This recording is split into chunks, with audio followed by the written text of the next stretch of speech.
파수꾼 동절께 문화 인사 드립니다. 금요 파수꾼의 단상 현월TV 윤목사입니다. 예, 우리 동지들께 또 파수꾼의 단상으로 찾아오게 되었습니다. 제가 지난주에 6년 만에 예식장이란 걸 다녀왔습니다. 예식은 이제 결혼은 경사죠. 경조사라는 말을 많이 쓰는데 경사 중에 경사는 결혼, 그리고 요즘 같은 시대에는 참으로 아이의 출산이 아닌가 합니다. 결혼과 아이 출산은 연결이 되는 거죠.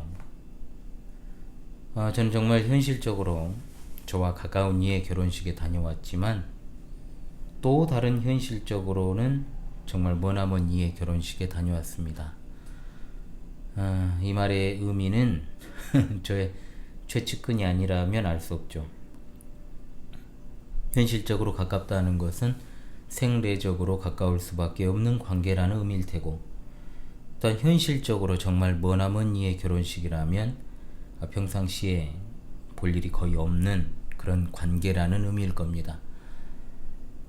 우리가 나고 자라 관계하는 이들 중에는 정말 생례적으로 가까운 일가 친척도 있고, 일가 친척은 아니지만 나의 삶 가운데 아주 중요한 부분을 차지하는 정말 가깝게 지내는 이들도 있을 겁니다. 여러분은 일가 친척과 어떤 관계를 맺고 계시는지요? 진행형적으로요. 현재 진행형으로. 저는 저를 기준으로 친가, 외가 통틀어 연락하는 이 하나 없습니다. 그리고 연락하지는 않더라도 이미 말씀드린 대로 경조사가 생기면 연락할 수 있는 이조차도 없습니다. 유감스럽지만 친가건 외가건 이미 앞세대에 끊겨버렸습니다. 일부러 끊으려고 한 것은 아니지만 자연스럽게 끊어진 것도 있고, 상대나 우리나 끊어지기를 바란 것도 있고, 다시 이어질 기미는 아예 없습니다. 그저 어린 시절 진정 가족 앨범에 저장되어 있을 뿐 현재 진행형은 하나도 없다는 말입니다. 물론 이것은 제 잘못은 아닙니다. 앞선 세대 잘못입니다. 피부치라는 것이 이렇게 별 의미가 없다는 걸 저는 새삼 깨달았습니다. 저도 누군가의 아들이고 누군가의 아빠고 조카고 삼촌임에도 더는 어떤 관계할 이유, 유지의 구심점이 사라지게 되었을 때 그와 같은 관계는 참으로 덧없음을 봅니다. 어쩜 이렇게 대명천지 친척이라는 게 의미가 없을까 싶습니다. 그러나 원래 미련도 기대도 없었기 때문에 아무런 감정도 없지만 제가 이런 관계적 측면을 직전 결혼식을 통해서 잠깐 생각하게 되었기 때문에 말하는 것 뿐입니다.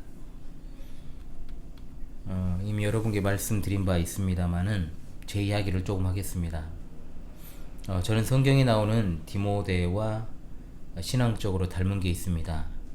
그것은 디모데 목사님은 외조모 로이스와 어머니 유니게로부터 믿음을 이어받아 이제 그와 같은 삶을 살았던 인물입니다. 저는 학창시절에 학교를 정말 싫어했습니다. 이전에도 말씀드린 적이 있죠. 제가 살던 곳은 완전 시골은 아니었지만 그래도 더는 발전 가능성이 없는, 제가 태어날 즈음에는 이미 쇠락하고 있던 곳이었어요. 그런 와중에 부모님의 어떤 아들에 대한 기대감으로 도시로 이제 전학을 시키셨죠. 학교를 싫어하는 것과 별개로 그저 저는 그것에 따라 시골에서 나름 대도시로 전학을 했고 지금 살고 있는 곳이요. 반년이 넘는 시간을 외할머니와 함께, 외조모와 함께 보냈습니다. 물론 사촌 누이도 함께 했습니다. 큰애 삼촌의 딸이었고 저와 이제 1살 차이였죠. 빠른 생년이라서 나이는 같은데 이제 학교를 먼저 들어갔죠. 거주하던 공간은 큰 외삼촌 소유의 주택 2층 상하방, 방 한 칸에서 3사람이 지내며 학교를 다니는데 영문도 모른 채 와서 살려고 하니까 막막하고 참 답답하고 자주 눈물이 났던 기억이 있습니다. 그저 그 반년 이상을 눈물로 그냥 보냈다고 해도 과언은 아닌 것 같아요. 초등학교 5학년 시절 그렇게 정말 제가 사랑했던 고향을 떠나서 광주에서 사는 삶이라고 하는 것이 그렇게 행복하진 않았습니다. 그럼에도 그 가운데서 할머니와 함께 했던 매일 가정예배, 8순이 넘은 나이였어요 이미 그때. 그런데도 엄청 정정하셔가지고 수요 예배를 빠짐없이 다니면서 정말 나름 즐거웠습니다. 주일 예배는 주말마다 제가 살던 고향에 와서 모교회에서 드렸습니다만은 그래도 할머니와의 추억은 잊을 수 없죠. 저의 신앙은 외조모 그리고 그 신앙을 이어받은 어머니로부터 물려받은 것입니다. 외조모 앞 세대가 또 있습니다. 거기서부터 한다면은 이제 제가 4대고 제 자녀들은 5대죠. 어찌되었든 저희 아버지는 신앙과는 전혀 관계가 없는 집안에서 태어나셨고 조실 부모 하셨습니다. 참 어렵게 인생을 사셨어요. 너무 힘든 어린 시절도 보내시고 그랬지만은 그래도 결혼 후 어머니로 인해 교회에 출석하시고 결국 장로 직분까지 받으시고 지내시다가 아들이 2014년 목회자로 이제 단독 목회를 시작했을 때 이 광주 신실한 교회에서 함께 한 시간은 1년 반밖에 안 됩니다. 그렇게 함께하며 교회를 섬기시며 살아가시다가 너무 짧게 이 교회에서는 2015년 이맘때 갑작스럽게 하늘의 호출을 받고 지금 이별하게 된 상태죠. 잠깐. 이처럼 저희 친가는 전혀 일단 신앙적인 것을 생각할 수 없는 환경이었지만 외가는 기독교적 환경에 놓여 있었습니다.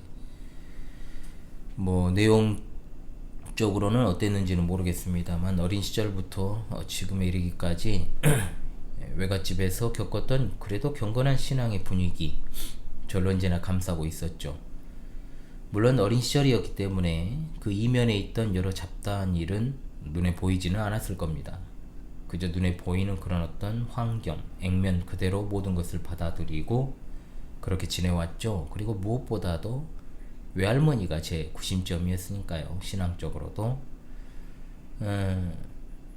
그렇지 않았다면은 어찌되었든 제 신앙은 외가로부터 물려받은 겁니다. 오늘의 저는 만약 그렇지 않았다면 없었으니까요. 안타깝지만 그 외가의 신앙의 계승이 그 직계로 이어지질 않았어요.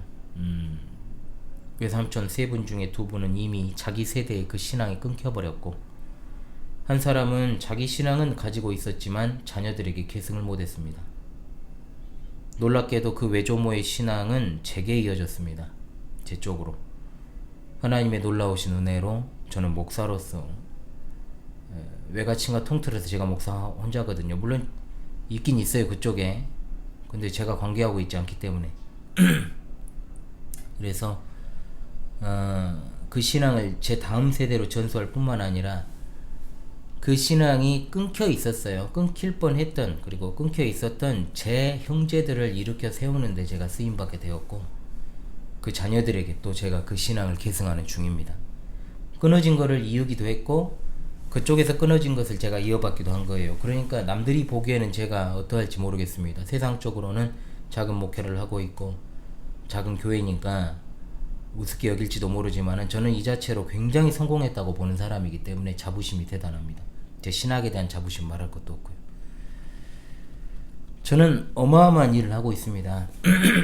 모르죠. 그런데 사람들은 속사정을 끊겨버린 제 외가 쪽의 신앙을 물려받은 데 대한 자부심 그리고 무늬만 어떤 교회나 목회자가 아니라 역사적 정통 기독교의 신앙을 계승하고 연구하고 가르치게 하신 우리 하나님께 얼마나 감사한지 모릅니다. 이 자체로도 너무 감사하죠. 이 신앙이 또 저의 자녀 세대로 이어질 수만 있다면 제대로 이어질 수만 있다면 저는 너무나 행복한 사람이고 다 이룬 사람입니다. 현재 진행형입니다. 그래서 저는 정말로 새로운 한 가정을 세우는 게 커다란 목표입니다. 그런데 이것이 얼마나 어려운 일인지를 체감하고 있습니다. 이처럼 저도 이제 누군가의 친척으로서 살아가는 이른바 어른이기에 과거를 한번 회상해 봤습니다. 저도 누군가의 삼촌으로서 살아온 세월이 꽤 오래되었습니다. 제가 조카만 8명입니다. 그들 중에는 연락이 닿지 않는 조카들도 있고 소식은 듣지만 끊어진 조카가 있고 제가 영상을 찍게 된 계기가 된 이번에 결혼한 조카도 있습니다. 나머지 넷은 제품에 있습니다. 지금. 그러나 넷은 제품 안에 없습니다. 딱 5대5죠. 이번에 결혼한 조카는 저의 품은 아니지만 그래도 학창시절 잠깐 교회라는 울타리 안에서 보냈던 잠깐의 시절이 있었습니다. 당시 저희 집안 자체도 신앙적 과도기였고 하나님께서는 저를 각성시키셔서 잘못된 신앙으로부터 우리 집안 자체를 성별시키는 계기로 삼으셨습니다. 그리고 그 길이 곧 하나님께서 부르신 목회자의 길로 이어졌죠. 그러나 그 와중에 그 아이는 실족하고 말았습니다. 실족이라는 말을 쓰기도 무한 것은 성장 일로에 있던 아이가 온전한 신앙을 접하지 못한 채 교회에 대해서 마음문이 닫혀버리고 아예 등을 돌려버렸기 때문에 그 생각만 하면 참으로 가슴이 아프고 참 또 아프죠. 결혼을 앞두고 재작년부터 한 3번 정도 볼 일이 있었습니다. 한 번은 저희 가정 이사하고 성도들과 가족들 식사 초대해서 또 예배할 때, 그리고 작년에 해당 가정 이사가 있었을 때 이제 모였을 때 그리고 작년 말에 연말 만찬에 평생의 반려자가 될 이와 함께 왔을 때 인사하러 온 거죠. 그 모습을 보면서 이 아이에게 복음을 전할 수 있는 더 많은 기회가 내게 주어졌다면 얼마나 좋았을까 하는 생각이 많이 들었고, 그와 같은 노력을 기울이지 않은, 어쩌면 생각조차도 하지 않았던 나 자신을 발견한 것 같아 너무 부끄럽기도 하고 안타까운 마음이 한이 없었습니다. 제가 커플이나 부부를 볼 때 이 두 사람이 좋은 관계인지 그렇지 않은지 보는 기준이 있습니다. 사랑하는 사이는 닮는다고 하죠. 연륜이 좀 있는 부부들이 상당히 닮은 꼴이 많습니다. 우리 주변에. 분명히 다른 집안에서 나고 자란 혈통적으로 섞이지 않은 두 사람임에도 불구하고 닮았다는 것은, 제가 여기서 말한 닮음은 외형적으로 닮았다는 것보다 분위기가 닮았다는 겁니다. 이번에 결혼한 두 사람은 분위기가 닮았습니다. 제가 굉장히 중요시 여기는 건데 일단 느낌은 좋습니다. 잘 살 것 같습니다. 제가 볼 때. 어쩌면 그래서 더 마음이 아팠는지도 몰라요. 모난 구석이 없는 얼굴들이죠. 둥글둥글하니 어떤 측면에서는 순박해 보이고 어떤 측면에서는 모진 구석들이 좀 없어 보이니까 참 험한 세상. 어떻게 앞으로 아이 키우면서 할까 그런저런 생각도 하지만 더 그렇게 그런 모습을 하고 있으니까 더 복음에서는 멀어질 수밖에 없는 그 현실 앞에서 참 좋은 날이었지만 영혼이 안타까워서 참 슬펐던 것 같습니다. 자식을 보내는 부모의 심정, 또 그와 같은 부모를 보는 자식의 심정, 이 결혼이라고 하는 것이 참 이런 만감이 교차하는, 눈물이 나지 않을 수 없는 그런 결혼이라고 하는 특수한 현장에서 저는 다른 측면에서 좀 가슴으로 울었던 것 같습니다. 나의 품 안에 있는 자식들이라고 제가 말했죠. 전 조카라고 생각하지 않고 자식이라고 생각합니다만, 그것들이 어떻게 생각하는지 모르겠습니다만 그렇다는 겁니다. 그들조차도 내 뜻대로 되지 않고 품 안에 있지만 얻지 못하는 것이 현실이지만, 어찌되었든 품 안의 자식이라 눈앞에서 이런저런 이야기도 하고 조언도 하고 무엇보다 복음으로 양육하고 있다는 것 자체에 만족합니다. 그러나 바깥에 있는 자녀들을 어찌할 수 없음에 참 고개가 떨궈지죠. 나 된 것도 하나님의 은혜예요. 모든 것이 하나님의 은혜로 된 것이니 내가 이런 생각을 한들 무슨 의미가 있는가. 영원한 소망을 품고 살아가는 그리스도인인 내가 그간의 많은 역경을 뚫고 여기까지 왔고 진짜 기적이었죠. 순간순간이 기적이었습니다. 앞으로도 통과해야 될 일이 정말 많지만 하나님께서 하고자 하시는 자를 긍휼히 여기시고 하고자 하시는 자를 완악하게 하시는 줄을 믿으니 그저 그것에 맡기고 살아왔다면 살아왔고, 또 그리고 그들이 살아있다면 언제나 기회가 있음을 생각하고 주님의 구원하시는 놀라운 기적의 역사가 나타나기를 기도할 뿐입니다. 어떤 일이든 하나님은 하실 수 있고 어떤 일이든 하지 않으실 수 있는 우리 하나님만 믿고 의지합니다. 그저 늘 관계하는 모든 이에게 대해서 생각하는 것처럼 그들도 하나님의 택하신 자들 중 하나이기를 바랄 뿐인 거죠. 복음을 전하는 자가 가까이 있다는 건 참 좋은 일이고 복된 일입니다. 갑자기 담배가 사방에서 피니까 목이 안 좋아지네. CCTV를 설치를 앞에 했는데도요 막 앉아서 피더라고요. 사람들이 소용이 없어요. 그게. 그러나 그것을 복으로 생각하지 않는 이에게는 큰 의미가 없죠. 그저 복음의 도구로 그들에게 어떤 의미가 될 수 있기만을 바랄 뿐입니다. 그 기회를 주시는 것도 하나님이시고 그런 기회를 만들 지혜를 주시는 것도 하나님이신 줄을 믿습니다. 세상이 혼잡하고 여러가지 말세의 지말의 징후들이 많이 포착되는 시점이지만 그런 현실 앞에서 세상이 요동치고 전에 없는 대격변, 질서적 재편이 이루어지고 있잖아요. 그런데요, 각 사람의 일상의 면면을 한번 들여다보자고요. 그렇게 큰 틀에서 보는 분들은 얼마나 대단해서 그런지는 모르겠는데 저는 큰 틀에서도 보면서도 소소한 일상 그리고 사람들의 일상을 더 많이 봅니다. 그러니까 제가 현재적 신앙을 자주 이야기하잖아요.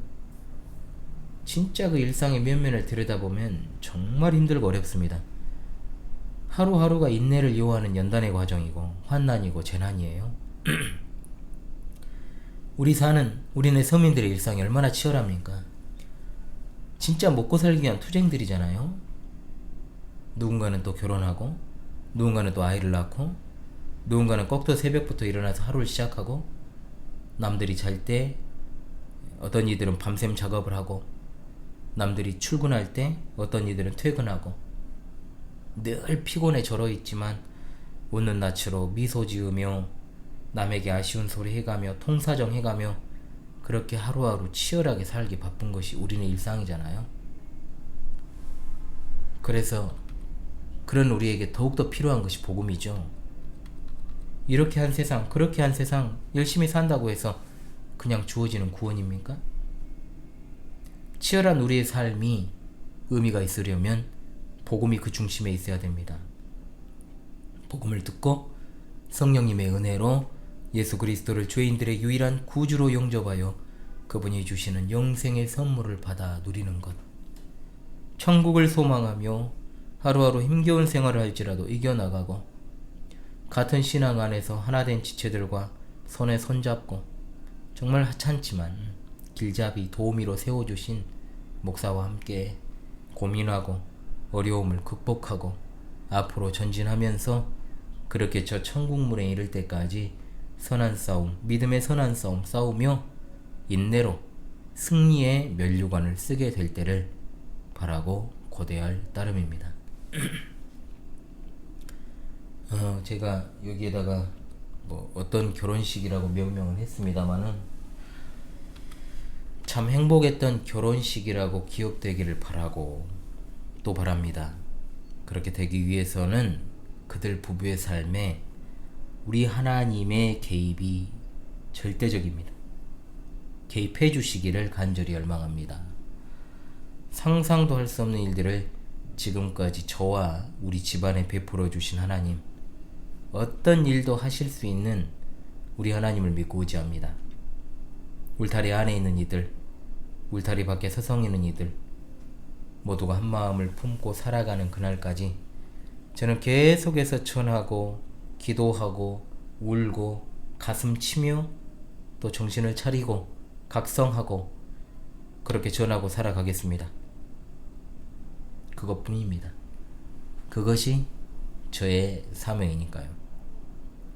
지금까지 금요 파수꾼의 단상 현월TV 윤목사였습니다. 어떤 결혼식 생각하면서 저의 지난날과 그리고 앞으로의 장밋빛 미래를 소망하며 생각해 보았습니다. 여러분 시청해 주셔서 감사합니다.